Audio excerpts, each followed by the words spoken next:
The ultimate tongue diagnosis quiz. Can you identify every clinical clue in Western medicine? Which tongue finding is classically associated with Mueller-Hunter glossitis? Atrophic red. Atrophic red tongue. Atro- Which condition is most strongly associated with a strawberry tongue? Strawberry Scarlet tongue. fever.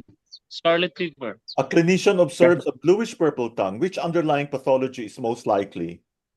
Cyanosis Cyanosis due to due to heart the or heart or lung. lung disease. A healthy pink tongue primarily reflects Normal Normal Normal circulation, tissue circulation health. and tissue health. which deficiency most commonly produces a bright red, beefy tongue.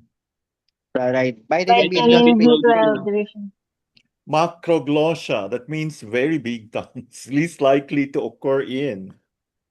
Parkinson's disease.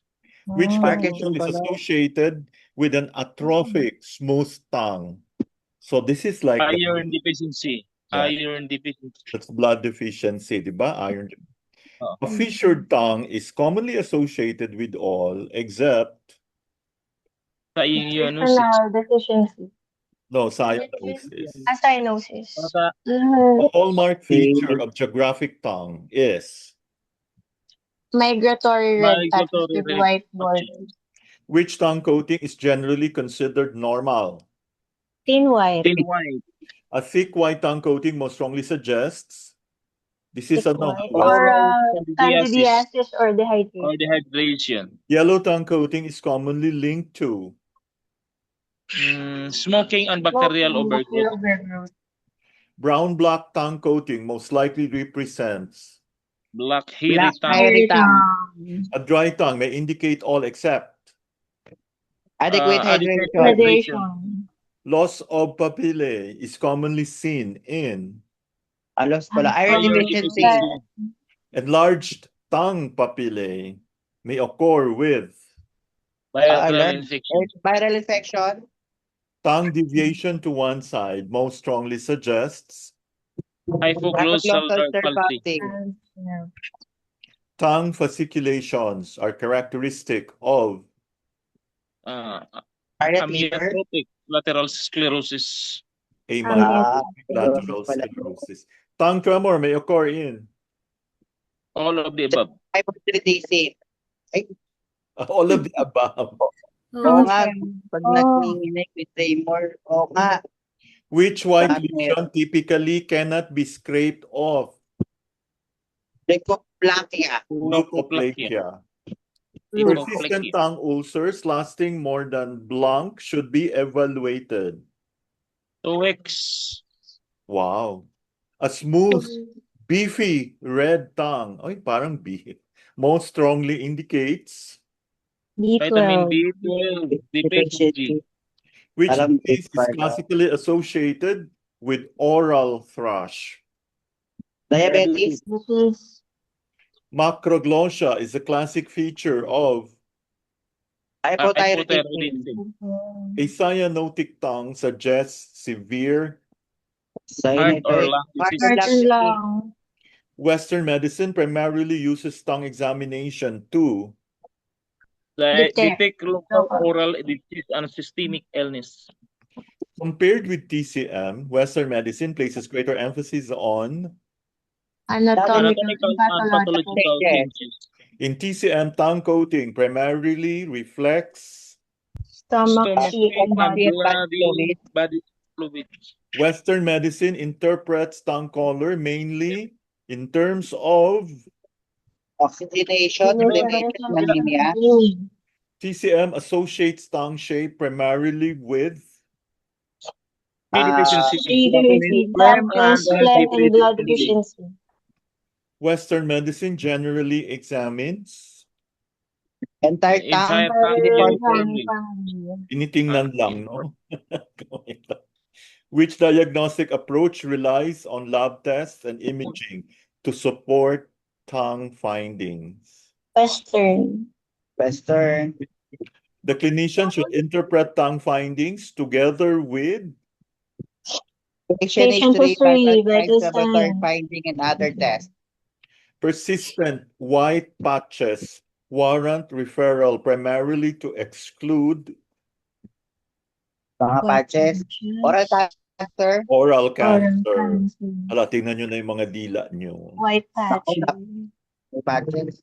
Hala.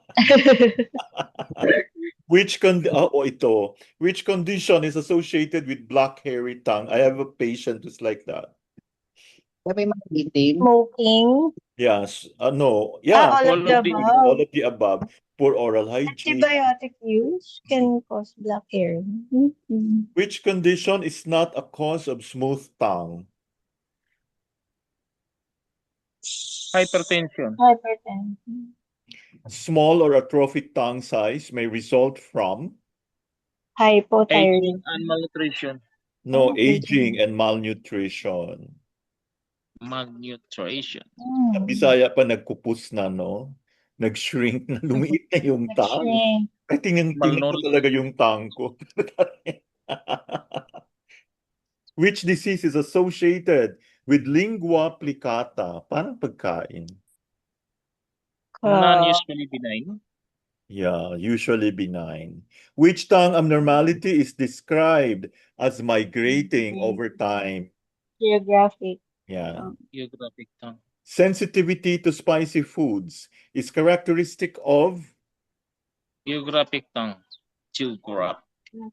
which? You like spicy food. Okay. Remember, geographic tongue, they like spicy food. Which tongue finding is associated with liver cirrhosis according to the historical Western literature? T-shirt tongue. Patent tongue. Patent Patent tongue. tongue. Which medication is historically linked to black hairy tongue? Diba? Medication. Tetracycline. Tetracycline. The 8 components of tongue examination include all except Meridian pathway. which oral lesion commonly can be scraped off. Oral candidiasis. candidiasis. Red tongue lesions may indicate all except Amyloidosis. which finding is most suggestive of hypoglossal nerve dysfunction. Function. Tongue division. Tongue deviation. Primary purpose of TCM tongue diagnosis. Pattern differentiation. Which statement best distinguishes Western medicine from TCM? Western medicine use tongue examination as one component of the physical examination. For integrative practitioners, understanding both Western and TCM tongue interpretations primarily helps Recognize conditions requiring medical referral while continuing TCM assessment. which statement is most accurate regarding tongue diagnosis in Western medicine? Many tongue changes are non-specific and require further investigation. Wow, good job.